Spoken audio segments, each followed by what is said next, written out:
Las entrevistas de cine cada vez están peor, miles de actores se unen en contra de Hollywood y oficialmente Superman es la película más exitosa en la historia del personaje. ¿Qué?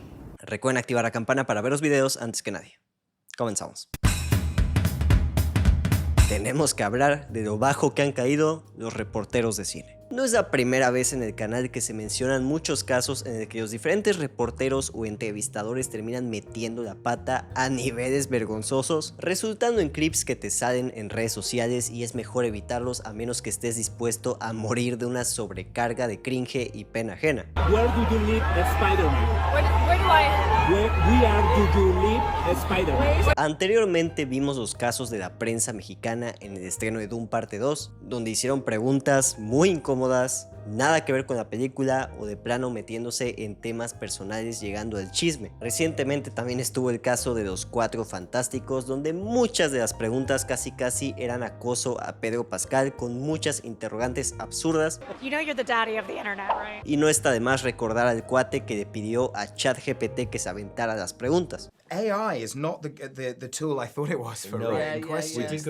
Pero esta semana las cosas han llegado a un nivel aún más vergonzoso, que incluso llevó a que algunos de los sitios para los que estas personas eran corresponsales terminaran borrando los clips de la entrevista. Como ya muchas personas lo han dicho anteriormente, el medio de reportaje fílmico se ha devaluado muchísimo con las redes sociales. Idealmente estas entrevistas siempre han sido para conocer sobre los nuevos proyectos, la relación de los cineastas con sus películas y un largo etcétera, y claro que todas estas ruedas de prensa son eso mismo, prensa, publicidad, todo con fin de promocionar la película, y por eso mismo muchas veces hay preguntas un poco más chistosas o de broma que nos dan clips que se terminan volviendo virales, lo cual de vez en cuando está bien y puede llegar a ser muy beneficioso para la película. En general, las entrevistas cagadas ya son un subgénero del periodismo moderno y como resultado se tienen formatos como el de este actor contesta preguntas mientras calienta carnes, o ve cómo este actor finge estar en una cita con nuestra entrevistadora. Todo esto claro con el propósito inicial de hacer reír y generar conversación. Pero para empezar, este tipo de entrevistas ya son definido como algo no tan serio desde un inicio y claro depende totalmente del proyecto. Dudo que hubieran hecho algo así para promocionar El Brutalista. El problema es que lo que suele ser un añadido a estas ruedas de prensa ahora pareciera que se ha convertido en la norma y cada vez vemos más y más entrevistas serias para proyectos de más prestigio ser invadidas por estas preguntas torpes que únicamente buscan generar el próximo clip viral o que se vuelva un meme o un sonido en TikTok, y todo esto ni siquiera de una forma ingeniosa. Otro ejemplo que generó indignación fueron las entrevistas que se hicieron a Liam Neeson para la promoción de The Naked Gun, que sí, es una película bastante tonta, pero teniendo un señor de 70 años con décadas de carrera,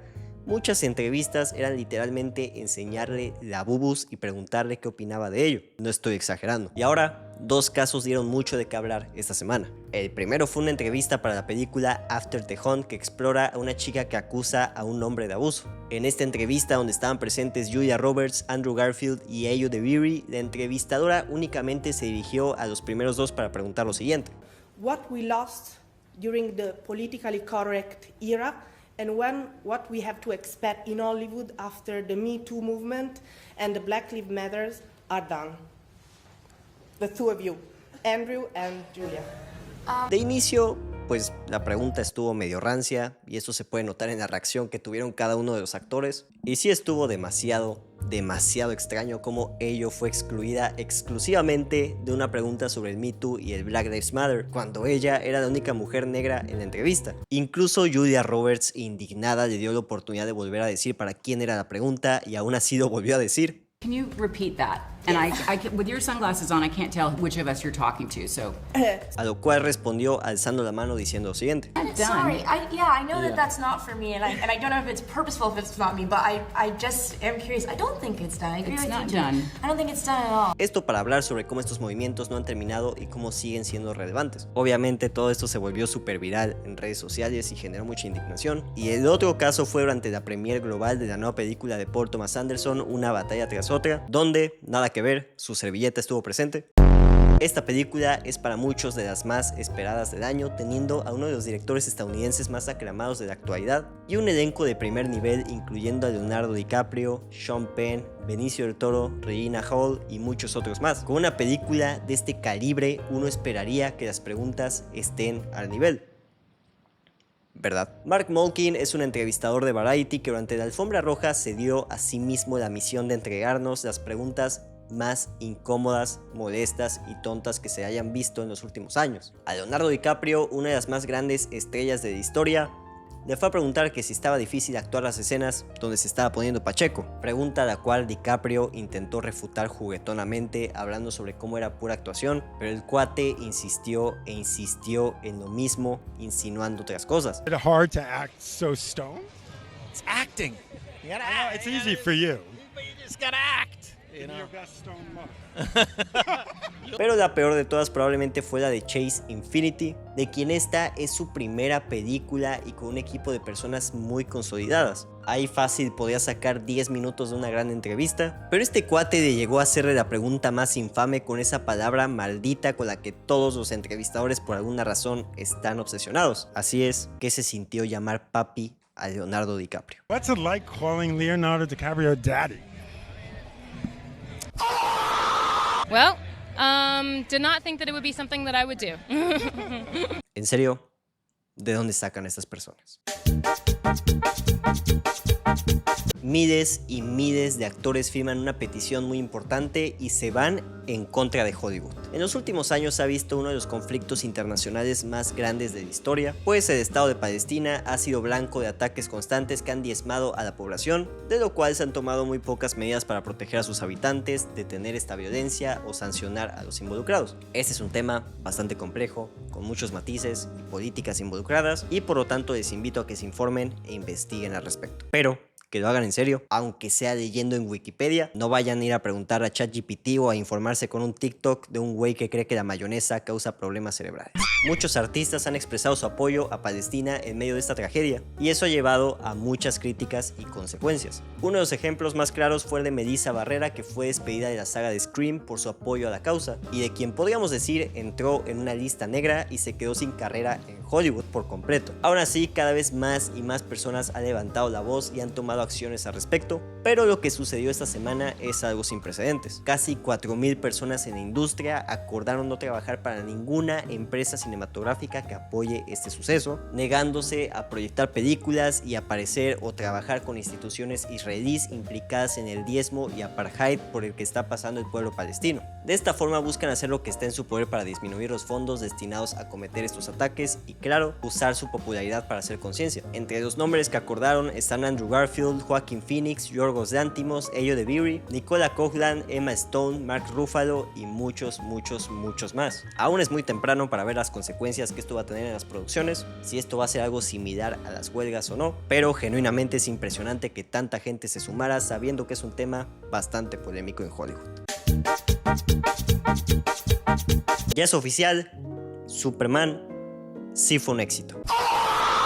La taquilla de Superman ha sido la manzana de la discordia en internet para muchos sectores, y uno bastante particular. Como esta película tenía que iniciar con el pie derecho el nuevo universo cinematográfico, había presión para que sus números fueran buenos, ya que de esto dependería el futuro del DCU. Por si eso no fuera poco, la película ya tenía enemigos jurados desde antes de estrenarse. Durante semanas y semanas se tuvieron las discusiones más molestas, con muchas personas que seguro se dormían en clase de matemáticas sacando sus propios cálculos, explicando por qué Superman de James Gunn en realidad le debía dinero hasta Claudia Sheinbaum, mientras que la taquilla del Superman de Snyder ajustada a la inflación era la película más taquillera de la historia. Pero miren, en primer lugar, comparar taquillas de diferentes películas de diferentes épocas en diferentes contextos es bastante maleable. Los estrenos muchas veces tienen contextos diferentes, y el hecho de que una película sea más taquillera que otra no es un absoluto entero. Veamos nomás cómo Batman v Superman recaudó más que The Batman, y mientras que una película fue amada por la crítica y dio pie a una serie y una secuela,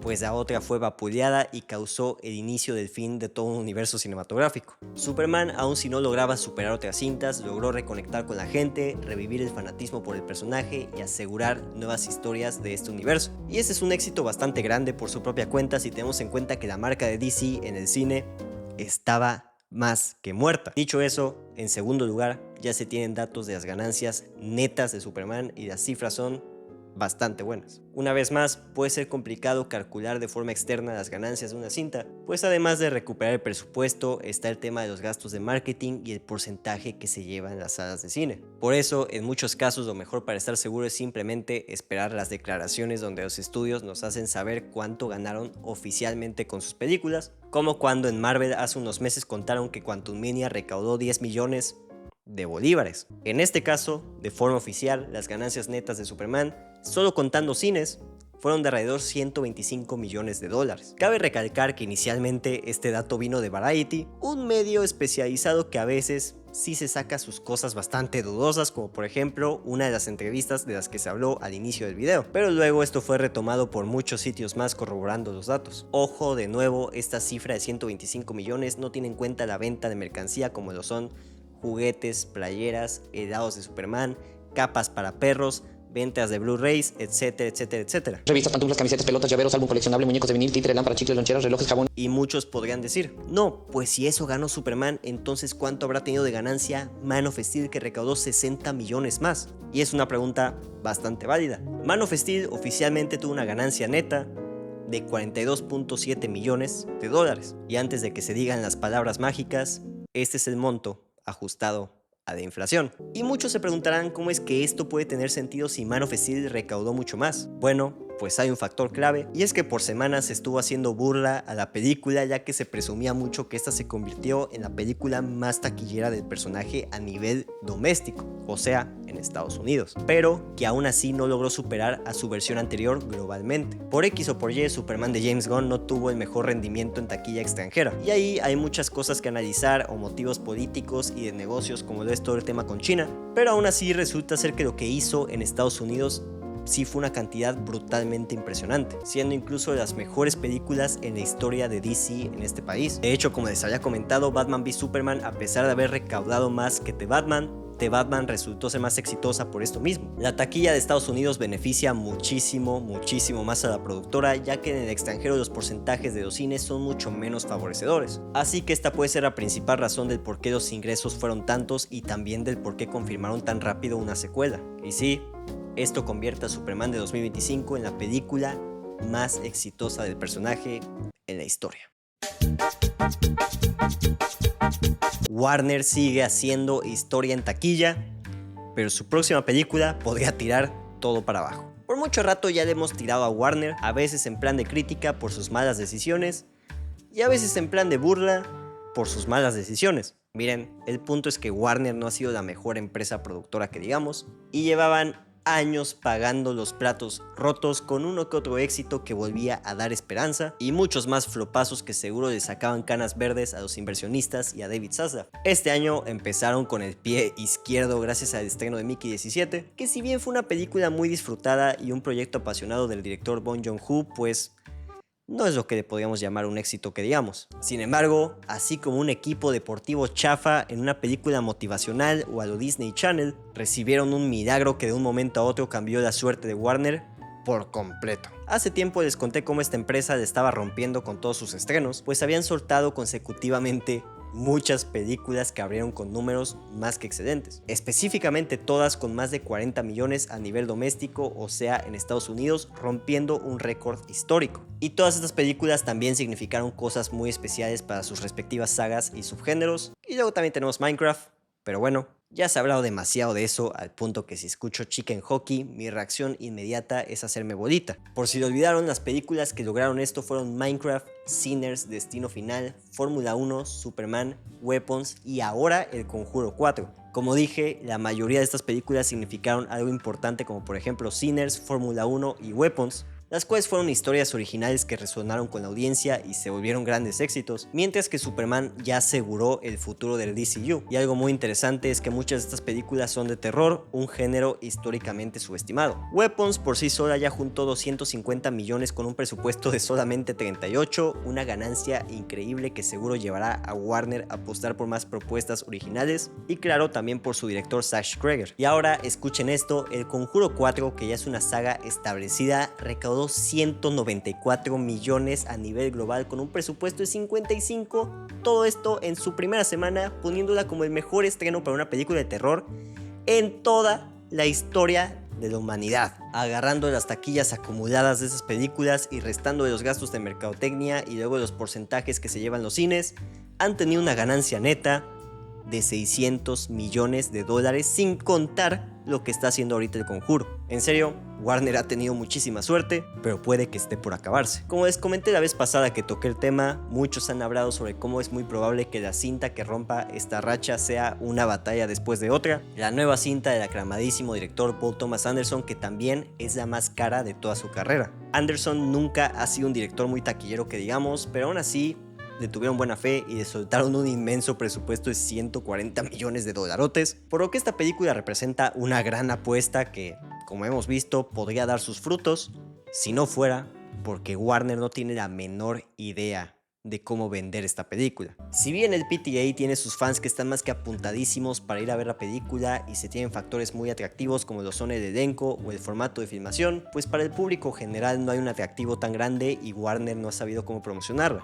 A raíz de esto hemos visto una campaña bastante curiosa, como con una colaboración con Fortnite o intentos muy fallidos de memes en Twitter y TikTok, lo que ha resultado en gente burlándose de la promoción de la película, haciendo sus propios memes lo más chafas y anticuados posibles. ¿Recuerdan lo que pasó con Blue Beetle 18 de agosto solo en cines, donde todos se pusieron a publicitar la película porque nadie más lo hacía? Pues más o menos así, pero con memes chafas. Personalmente yo ya la vi, no puedo decir mucho, pero la película es muy buena y sin duda dará de qué hablar con los cinéfilos, y tal vez si el milagro de Warner sea más grande de lo que podemos imaginar, pues podría atrapar al público general o, en lo contrario, podría significar un enorme fracaso en taquilla. Espero comerme mis palabras. Y si tú tampoco quieres que la película fracase o que los entrevistadores ya dejen de dar pena ajena, ya sabes lo que tienes que hacer. Así es, dejar tu like y suscribirte, que está 100% comprobado por testimonios verídicos que te mejora la vida al instante. Los amo, se cuidan.